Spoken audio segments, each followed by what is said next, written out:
سلام، در خدمتتون هستیم با ویدیو چهارم از سری آموزش اندیکاتورهای کاربردی. در این ویدیو با ابزاری آشنا خواهیم شد که مثل یک هشدار زود هنگام عمل کرده و میتونه قدرت و ضعف حرکت بازار رو نشون داده و نقاط ورود و خروج دقیق‌تری رو مشخص کنه. پیشنهاد میکنم ادامه ویدیو رو با بنده همراه باشید. به اکسلراتور آسیلاتور که توسط آقای بیل ویلیامز معرفی شده به صورت مخفف AC هم گفته میشه، شاخصی هست که شتاب و کاهش شتاب قیمت رو نشون میده.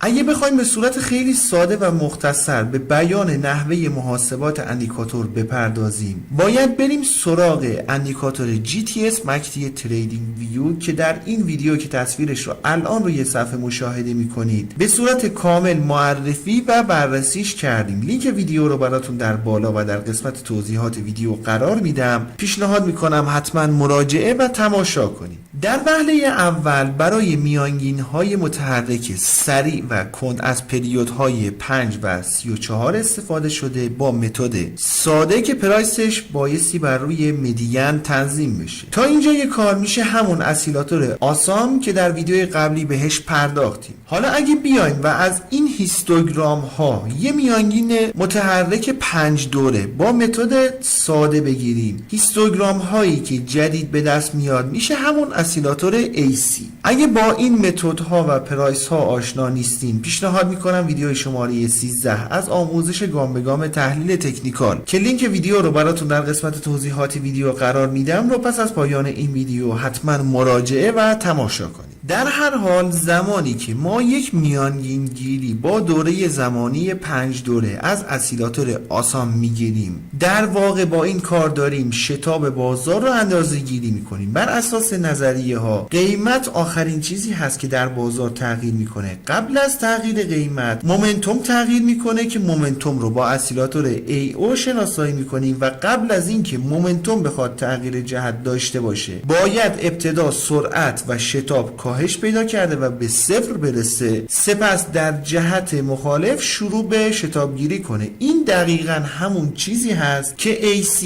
داره اندازه گیری میکنه، یعنی شتاب و کاهش شتاب از مومنتوم جاری اندازه گیری میشه.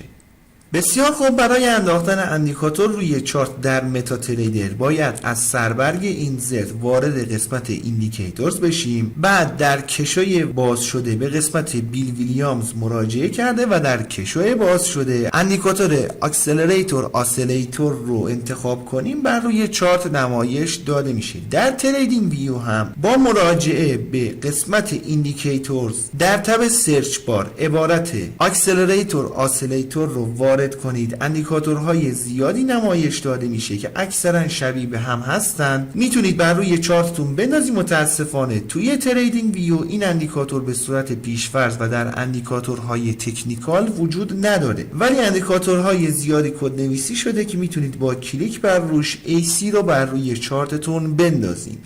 دو نکته اساسی در AC داریم که بایستی توجه خاصی بهش بشه. اول اینکه برخلاف آسام آسیلاتور عبور میله های هیستوگرام از لول 0 در AC به منزله یک سیگنال معتبر به حساب نمیاد. در این اندیکاتور یه قاعده کلی رو داریم که وقتی میله ها به رنگ سبز هستند فقط مجاز به خرید هستیم و زمانی که میله ها به رنگ قرمز هستند فقط فروش مجاز هست. حالا تکلیف این لول 0 چیه؟ اگه AC بالای لول 0 باشه ادامه حرکت به سمت بالا آسانتره و بالعکس اگر AC پایین تر از لول 0 قرار داشته باشه ادامه حرکت به سمت پایین راحت تره. بنابراین در AC رنگ هیستوگرام ها بایستی زیر نظر گرفته بشه تا بدونیم بازار داره به کدوم سمت حرکت میکنه و اکثر سیگنال ها از تغییر جهت در رنگ هیستوگرام ها به دست میاد. در رابطه با نحوه سیگنال گیری از AC دو نوع دیدگاه آقای بیل ویلیامز مطرح کرده که بهش میپردازیم. در ادامه هم کاربردشون رو در کنار سایر ابزارها بررسی خواهیم کرد.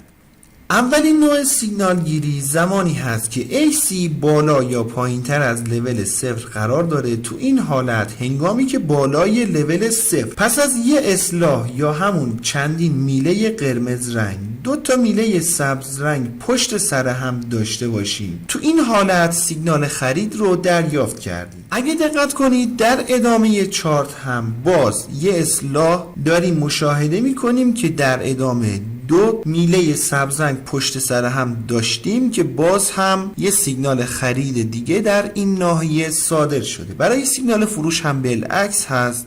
اگه دقت کنید توی این چارت هیستوگرام ها پایین تر از لول 0 قرار داشتن، یه حالت اصلاحی رو داریم مشاهده میکنیم و بعدش دو میله قرمز رنگ پشت سر هم داشتیم که با این تفاسیر سیگنال فروش رو در این کندل دریافت کردیم. حرکت بعدی قیمت یه حرکت قابل توجهی هست، ولی اگر به این سیگنال دقت کنید حرکت بعدی قیمت خیلی جالب و مثل سیگنال اولی نیست. ممکنه سیگنال های فالس زیادی رو در این حالت دریافت کنیم. دقت داشته باشیم که این تکنیک بایستی در کنار سایر سبک های تحلیلی تکنیکی به کار گرفته بشه. در ادامه مثال های بیشتری رو دربارش خواهیم زد. هنگامی که AC زیر لول 0 قرار داشته باشه قوانین خرید کمی تغییر میکنه. هنگامی که زیر لول 0 قرار داریم و AC به رنگ سبز نمایش داده بشه نشون دهنده اینه که مومنتوم در حال شتاب گرفتن به سمت بالا هست، یا میتونیم بگیم مومنتوم نزولی در حال کند شدن هست. بخوایم یه مثال بزنیم، هنگامی که در رانندگی به یک چراغ قرمز نزدیک میشیم قاعدتاً ترمز میگیریم، هنوز در حال حرکت به سمت جلو هستیم اما سرعتمون یواش یواش کمتر میشه تا اینکه توقف کامل انجام بشه. این حالت از نظر فیزیکی به معنای شروع شتاب گرفتن در جهت مخالف است. حالا برای سیگنال خرید هنگامی که AC پایین تر از لول 0 قرار داشته باشه، در صورتی که سه میله متوالی پشت سر هم به رنگ سبز داشته باشیم سیگنال خرید رو دریافت کردیم. مجدد در همین چارت باز یه سیگنال خرید دیگه رو در این محدوده داشتیم که سه تا میله متوالی پشت سر هم به رنگ سبز پایین لول 0 داریم مشاهده میکنیم. همونطور که مشاهده میکنید بعد از این سیگنال ها یا هشدارها و مخصوصا این سیگنال ابتدا یه توقف در مومنتوم نزولی رو داریم مشاهده میکنیم. بازار تغییر جهت داده و در نهایت به سمت بالا حرکتش رو انجام داده.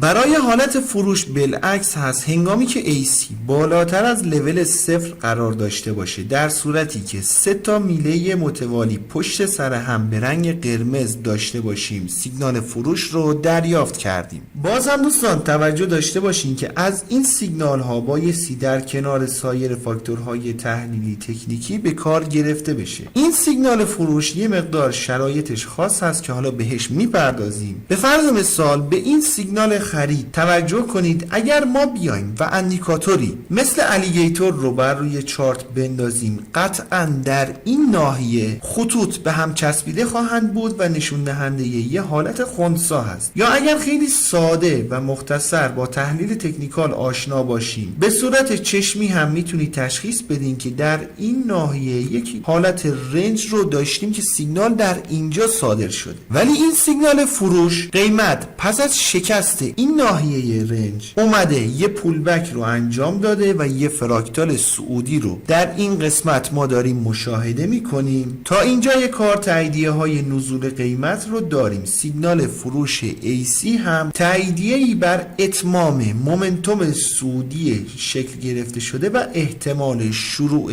مومنتوم نزولی هست که این اتفاق هم افتاده. بنابراین سعی کنید در هر حالتی سایر فاکتورهای تحلیلی تکنیکی یا اگر سبک معاملاتی خاصی رو دارین حتما در کنارش به کار ببرین. ما اینجا فراکتال و اندیکاتور تمساح رو مطرح میکنیم چون جزئی از سیستم معاملاتی آقای بیل ویلیامز هست، ولی میتونه تحلیل تکنیکال یا انواع سبک ها در کنارش به کار برده بشه.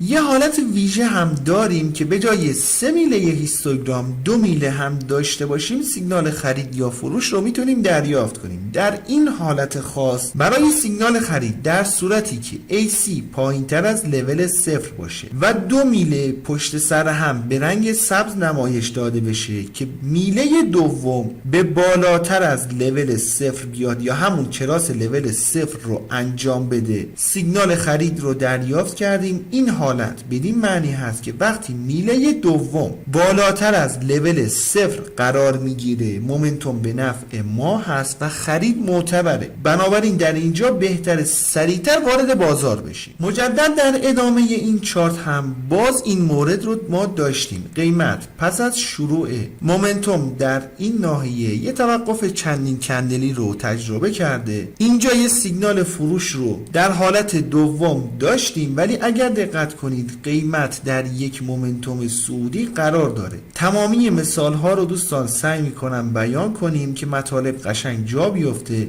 بعدش که AC به پایین تر از لول 0 رفته، طی دو کندل متوالی دو میله سبز رنگ رو داریم مشاهده میکنیم که میله اولی پایین تر از لول 0 و میله دوم کراس لول 0 رو انجام داده که مجدد شرایط برای ورود به معامله فراهم شده. به این حالت که در این قسمت اتفاق افتاده در تحلیل تکنیکالی الگوی پرچم هم گفته میشه. میخواستیم بر اساس تحلیل تکنیکال اقدام به معامله کنیم. در این نواحی بایستی وارد بازار میشدیم، ولی اگر دقت کنید AC خیلی سریعتر ادامه حرکت رو به همون هشدار داده. ضمن اینکه با سیگنال نوع اول رو در اینجا هم داریم که بعدش قیمت باز به سمت بالا حرکت کرده، ولی موضوع بحث ما که حالت ویژمون هست این مورد نیست. بایستی سعی کنیم از ابزارهایی که در اختیار داریم در بهترین جای چارت به نحو احسن ازش استفاده کنیم. برای یه حالت نزولی هم بالعکسش هست. زمانی که AC بالاتر از لول 0 قرار داشته باشه و تغییر رنگ از سبز به قرمز رو داشته باشیم، به طوری که در میله دوم قرمز رنگ AC به پایین تر از لول 0 بره یا همون کراس لول 0 رو انجام بده، سیگنال فروش رو دریافت کردیم و میتونیم وارد بازار بشیم. در ادامه قیمت یه شتاب به سمت پایین رو داشته، کاهش شتاب نزولی در چندین کندل رو داشتیم که با مشاهده این سیگنال خرید این کاهش شتاب به همون هشدار داده شده. در ادامه هم مومنتوم با شتاب همسو شدن و ادامه ی حرکت رو داریم مشاهده میکنیم. سیگنال های نوع اول و دوم بیشتر مثل یه هشدار عمل میکنن، ولی حالت های ویژه معمولا میتونه جهت احتمالی آینده بازار رو به همون نشون بده. یه حالت ویژه دیگه هم داریم که ترکیب AC با فراکتال هست. بدین صورت که یکی از دو حالت سیگنال گیری رو بایستی داشته باشیم. یعنی به فرض مثال در این محدوده دو میله سبز رنگ بالای لول 0 داریم که قبلش یه حالت اصلاحی رو AC هشدار داده. بعدش اگه خوب دقت کنیم میبینیم که در این محدوده یه فراکتال نزولی هم دقیقاً در همون کندل داشتیم که تایید شده. یعنی فراکتال نزولی دقیقاً در این کندل تثبیت شده. اینجا دو فاکتور مهم رو همزمان داشتیم که میشه سیگنال نوع اول AC، فاکتور دوم هم تایید فراکتال نزولی در همین کندل. در این حالت ویژه سیگنال خرید رو دریافت کردیم و یه سیگنال معتبر هست. اجازه بدین از ابتدای این چارت مثال هایی رو با این حالت داشته باشیم که مطلب قشنگ جا بیفته. اگر دقت کنید سیگنال خرید رو در این ناحیه دریافت کردیم ولی فراکتال روی این کندل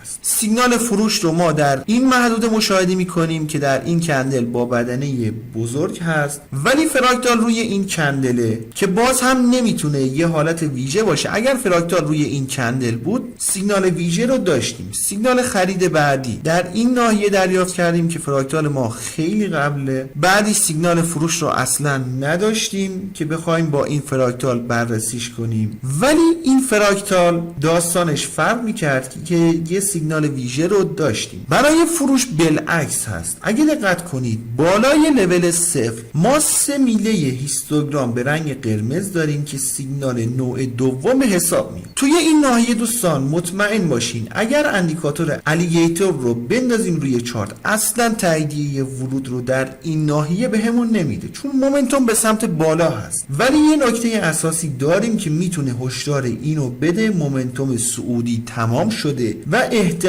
ریزش قیمت رو میتونیم داشته باشیم. اونم تشکیل فراکتال در این کندل هست. ببینید دوستان باز هم ما دو فاکتور ویژه رو همزمان داریم. یعنی سیگنال نوع دوم در این کندل صادر شده، در همون کندل هم اگر دقت کنید این فراکتال صعودی در همین کندل تایید شده. اگه آشنایی با فراکتال ندارین پیشنهاد میکنم حتما ویدیوی شماره 2 از فهرست پخش اندیکاتورهای کاربردی که لینک ویدیو رو براتون در قسمت توضیحات ویدیو قرار میدم رو پس از پایان این ویدیو حتما مراجعه و تماشا کنید. بنابراین دو فاکتور مهم یعنی سیگنال نوع اول یا دوم AC و تایید فراکتال رو در همون کندل همزمان داشته باشیم حالت ویژه نوع دوم رو خواهیم داشت.